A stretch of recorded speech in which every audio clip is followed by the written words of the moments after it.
So finally, after 14 years of development, Gearbox is finishing up what 3 Realms could not. Duke Nukem Forever is finally here, which begs the question, is it made out of steel or fail?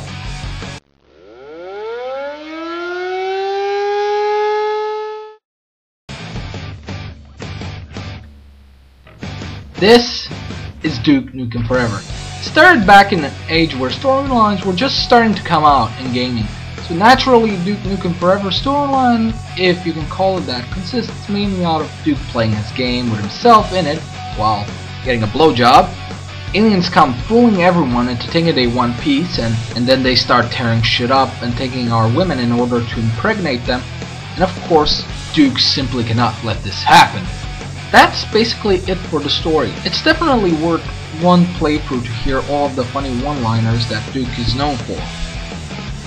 And as well as see the boobs, of course.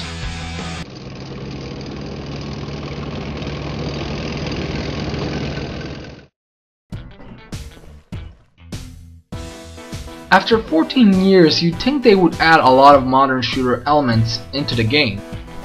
Well, they didn't. The gameplay of Duke Nukem Forever essentially boils down to the basics of shooters. The main modern element being the fact that your health regenerates, which in my personal opinion is a completely stupid thing to argue about, so shut up about it. The gameplay consists out of 4 types of stages. There's regular gunplay, then there's the driving sections, turret sections, and finally the boss parts of the game. Gunplay is nice and basic. All you need to know really is how to point, shoot, and kill.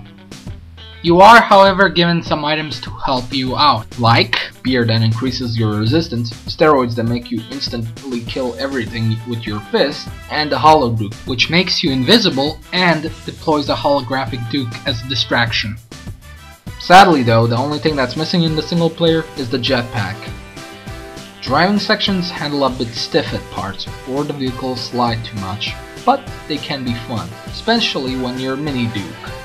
And lastly, bosses are usually not that tough, but they can still be challenging. The guns are all quite fun to use, but my favorite has to be the Shrink Ray. Makes even the toughest opponents into easy to handle bite-sized chumps. Next to it would have to be the Pipe Bomb, but more on that later. Now that the basics of the gameplay are explained, there's also the non-gunplay parts of the game. What this means is that the game gives you a chance to explore and interact with everything in the environment. The game encourages this by giving you ego objects to find, which increases your ego meter more and more, which is essentially your health bar. There's also occasional puzzles, but these aren't very hard to figure out, except when the game gives you no idea as to what to do. This, however, is rare. Exploration has a bit of an issue. Unlike back in Duke Nukem 3D, there's very little secrets and optional paths to be found. Most of the game is pretty linear. Though admittedly my favorite parts of the game is whenever you're shrunk down to Mini Duke's size. This is not only because Duke's voice sounds incredibly funny when it gets a high pitch. I'm not a toy, kid. I'm an action figure. But these stages just seem so much more creative to me simply because of everything's bigger. As to why there's shrunken enemies, I can't say, but the fact that you have to fight some regular sized enemies as mini bosses was a clever idea. After you're done with the single player, the game offers you cheats and settings to play around with in the single player, along with the videos and photos of the game's development over the years, which I thought was a nice touch. Next up is the multiplayer. To put it simply, the game's multiplayer component. It's almost like the single player. It's simple, but it's fun. They added a couple of customization options for characters, and you even get a house where you can admire all of your accomplishments as you went from level 1 to the top, which is sorta cool, but it's generally useless since you can't seem to invite friends or to bask in your glory.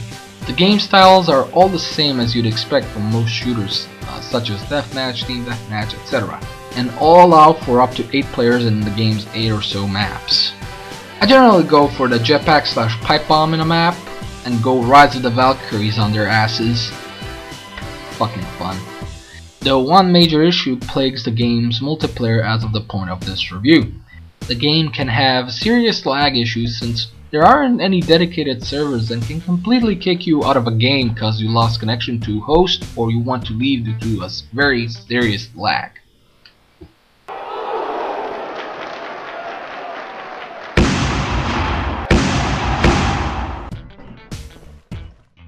This is most likely Duke Nukem Forever's weakest aspect. A 14-year development cycle and constant engine switching clearly is visible in the game, especially in a lot of the animation work, but you can't help but laugh whenever you see the awkward Duke jump. There's also a lot of texture pop-ins and they generally don't load up very quickly either, at least for me. Enemies are very nicely animated however, and lights are rather nice even if some areas are darker than they should be. The game's general sound design fares better though, with guns having just the right oomph when you shoot them, and the ladies having just the right, well, sound to them. I know right where I'd stick him. John St. John returns to his star role as Duke Nukem's voice, with which he shall entertain us with his awesome one-liners. I'd buy this for $1. These guys don't stand a chance. There's plenty of stabs at other games which are always enjoyable to hear and see during your playthrough.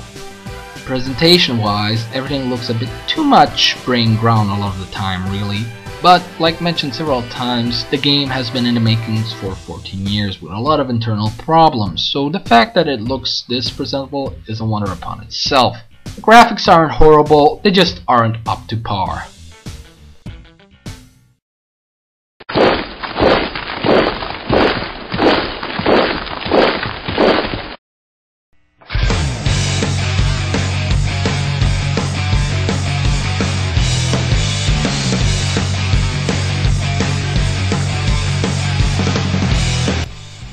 First and foremost, Duke Nukem Forever is a fan service game.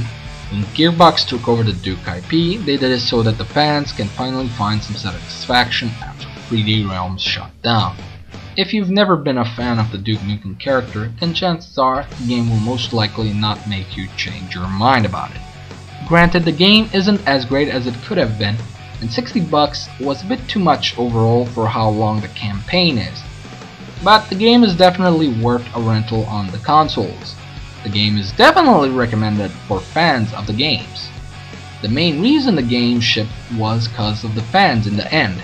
And with the promise of downloadable content in the future, who knows, we might even get a new Duke game one of these days soon, along with the promise that something like Duke Nukem Forever will never happen again. But for now, the Duke's return is definitely a fun one. Till next time. Hail to the king, baby. I like it.